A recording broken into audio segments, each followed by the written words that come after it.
A cabine da primeira classe do voo de São Paulo para Rio de Janeiro parecia um mundo à parte, completamente separado do restante do avião. O ambiente exalava luxo e sofisticação em cada detalhe.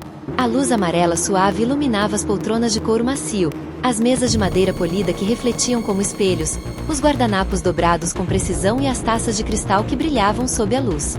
Um leve aroma de perfume caro pairava no ar, misturado ao som grave e constante do motor, criando uma trilha sonora calma para aquele cenário de riqueza. Os passageiros ali eram todos acostumados ao conforto e ao requinte. À esquerda, Sérgio Almeida, um famoso empresário do setor de exportação, vestia um terno cinza claro da Armani perfeitamente ajustado, sapatos de couro brilhantes como espelhos. Ele lia atentamente o jornal Valor Econômico, os olhos fixos nos números e gráficos, o rosto marcado pela concentração de quem sabe que cada oscilação do mercado pode impactar seu império.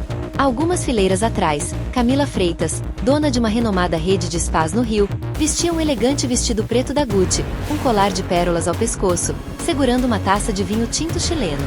A cada pequeno gole, seus olhos percorriam os demais passageiros, avaliando silenciosamente quem realmente merecia estar naquela cabine e quem, aos seus olhos, era um intruso.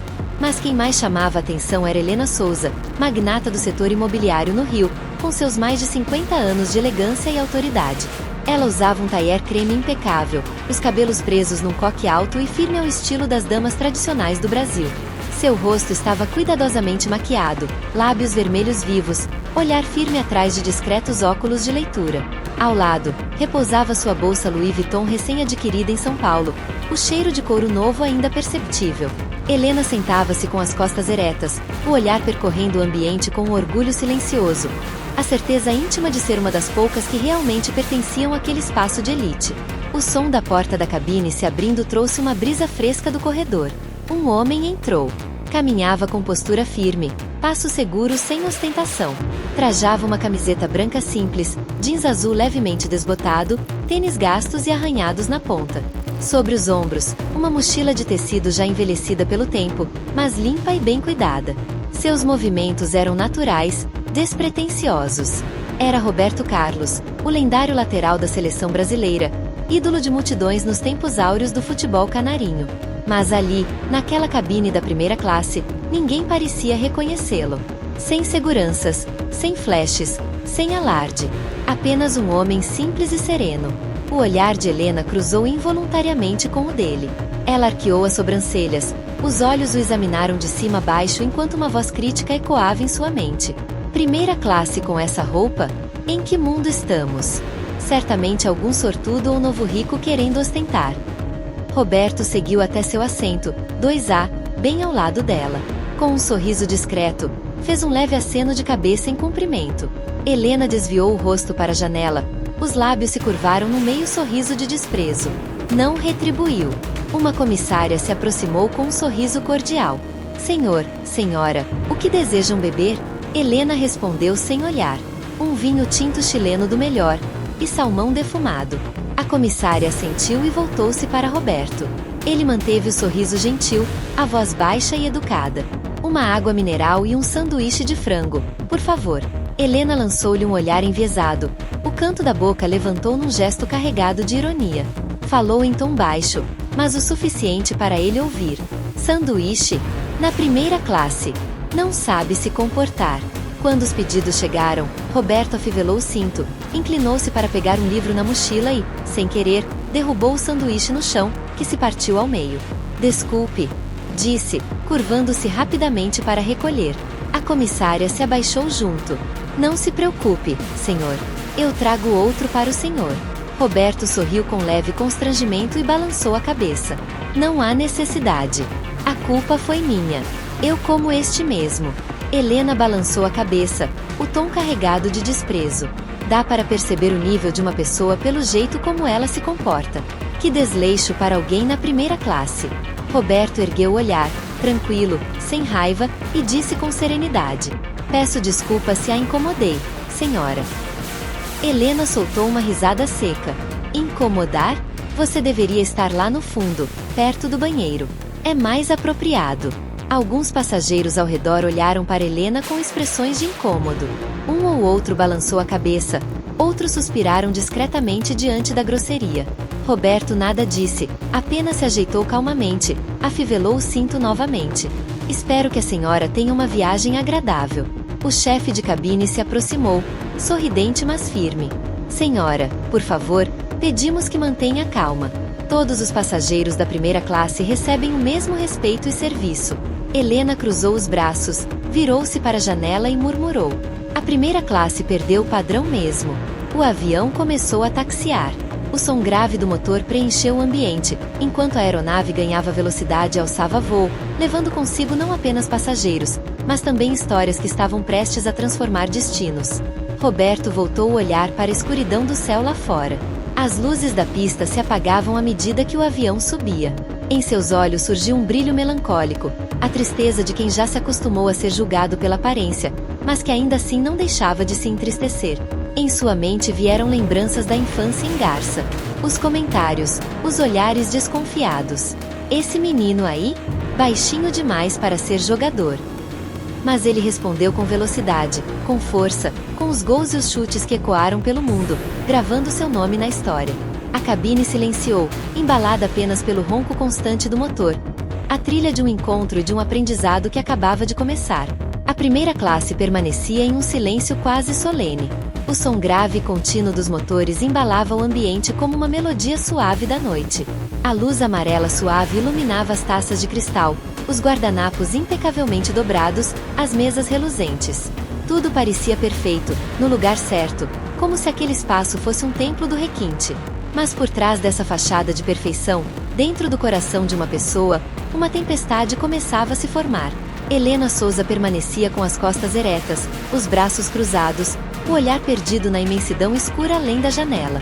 O céu noturno cobria as asas do avião como um manto, e as luzes da cidade lá embaixo já eram apenas pontos luminosos isolados no breu.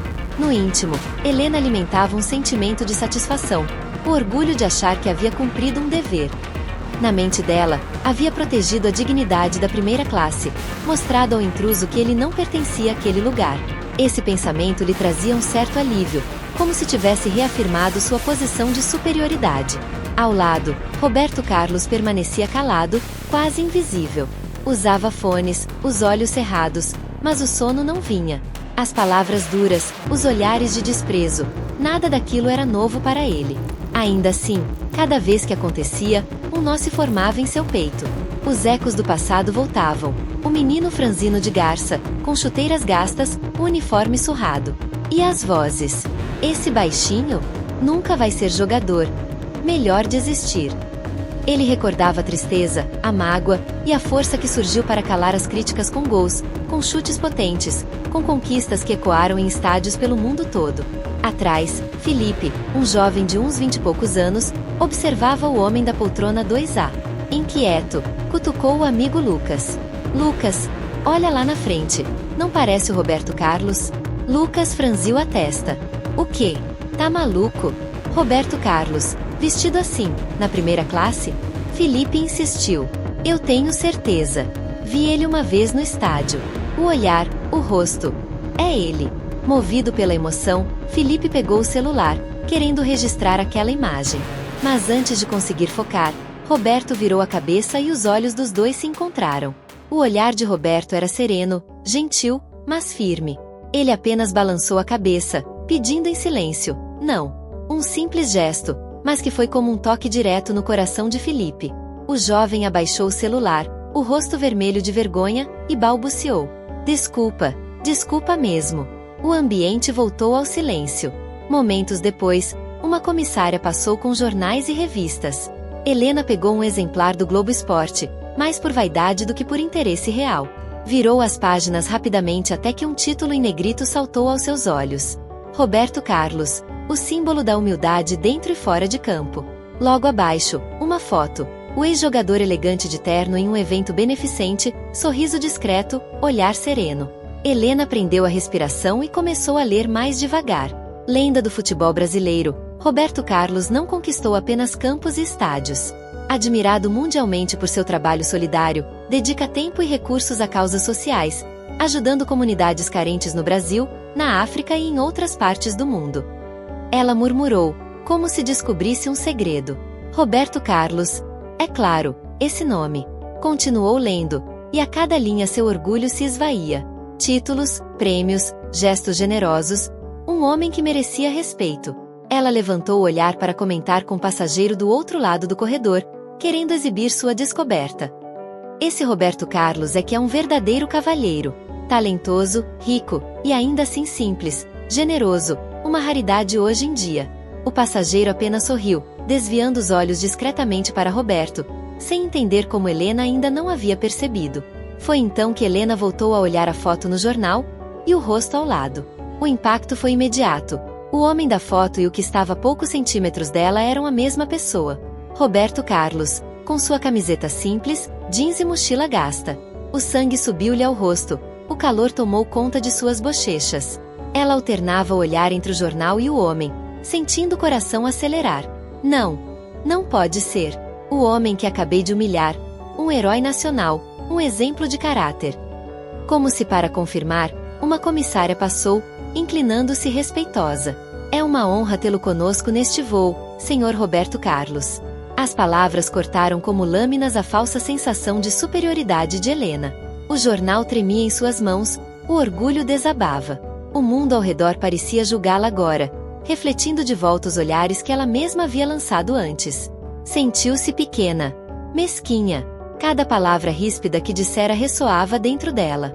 As luzes da cabine não mais pareciam suaves. Agora eram como refletores iluminando suas falhas.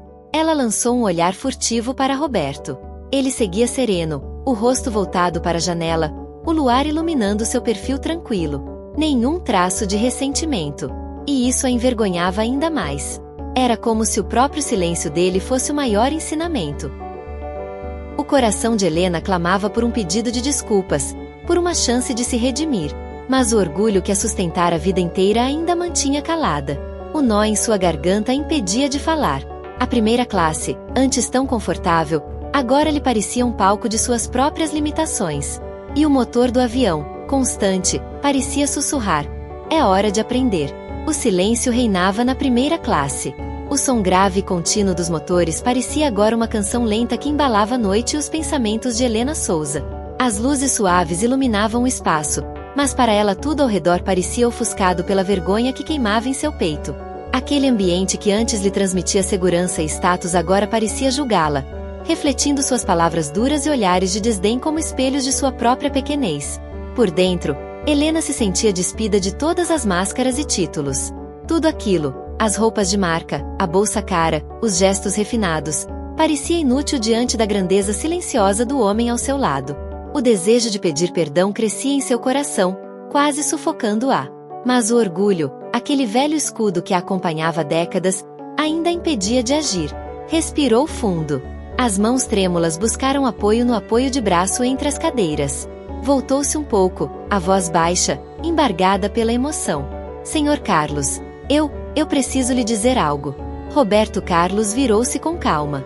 O olhar dele era calmo, acolhedor, como se pudesse enxergar a alma de Helena. Pois não, senhora. Ela baixou os olhos, sentindo as lágrimas quase romperem a barreira da contenção. Eu estava errada. Eu o julguei mal. Fui arrogante, fui mesquinha, e lhe peço perdão. De todo o coração. Respirou fundo, tentando controlar a voz que tremia. Passei a vida achando que meu sucesso me dava o direito de julgar os outros. Mas hoje percebo, quem realmente era pequena aqui era eu. Roberto a observou por um instante. Depois, um sorriso sereno se desenhou em seu rosto. A senhora não é a primeira a pensar assim. E não será a última. O mais importante é o que a senhora sente agora. Helena piscou, tentando conter as lágrimas, mas não conseguiu evitar que uma delas escorresse pelo rosto. O senhor não sente raiva? Eu merecia ouvir palavras duras. Roberto balançou a cabeça levemente, a voz baixa e verdadeira. Raiva só pesa no coração da gente. Aprendi que, muitas vezes, o silêncio e a paciência são o melhor espelho para que os outros se enxerguem como são. Helena sentiu o peito aliviar um pouco. A vergonha ainda consumia, mas a generosidade daquele homem começava a trazer paz ao seu coração. Eu achava que era rica. Agora vejo o quanto era pobre de espírito. Roberto a olhou com ternura. Ser rico ou pobre não está no que se tem, mas em como se olha e trata o outro. E, senhora, agora a senhora já é mais rica do que antes. porque foi verdadeira consigo mesma.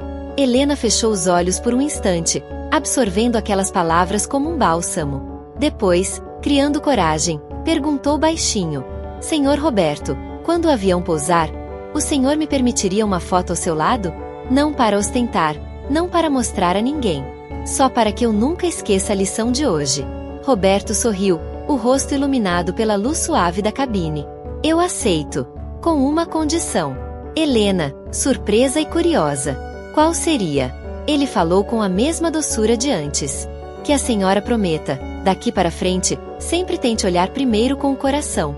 E só depois com os olhos. Helena sentiu com firmeza, emocionada. Eu prometo. Prometo com toda a sinceridade da minha alma. O restante do voo transcorreu numa tranquilidade que parecia mágica. Helena ouviu, encantada, Roberto compartilhar histórias simples, da infância em Garça, das primeiras dificuldades no futebol, do orgulho imenso de vestir a camisa da seleção. Cada palavra era um aprendizado, cada memória, uma lição de humildade e grandeza. Roberto não precisou de discursos severos. Foi sua atitude, sua serenidade e compaixão que ensinaram mais do que qualquer sermão. Quando o avião iniciou o pouso, os primeiros raios da manhã atravessaram a janela, iluminando o rosto de Helena. Ela se virou para ele e, com gratidão verdadeira, disse: Obrigada. Hoje aprendi mais do que em toda a minha vida em meio ao luxo. Roberto sorriu, com aquele olhar que mais parecia um abraço. Não fui eu quem ensinou. Foi seu próprio coração que falou. Eu apenas estava aqui. Na porta do avião, antes de seguirem seus caminhos, os dois posaram para uma foto. Uma imagem sem ostentação, sem vaidade. Apenas um lembrete de que naquele dia, no silêncio de um voo, um coração havia se libertado das amarras do orgulho. Roberto apertou a mão dela com carinho. A senhora já é mais rica do que imagina. E Helena, com um sorriso leve como há muito não sentia, respondeu: E devo isso ao senhor. Lá fora, o sol começava a iluminar o aeroporto, celebrando, como amanhã, um recomeço.